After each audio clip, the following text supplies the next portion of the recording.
Listen, दुनिया wait नहीं करती। या तो तुम चेंज होते हो या मिट जाते हो।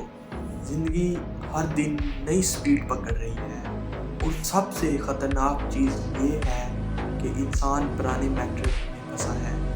लोग कहते हैं अब ठीक है, टुमारो देखेंगे, लेकिन हकीकत ये है कि जो खुद को अपडेट नहीं करते, कल टाइम उसे रिजेक्ट कर देता है। तुम्हारा मुकाबला किसी इंसान से नहीं है, तुम्हारा मुकाबला टाइम से है।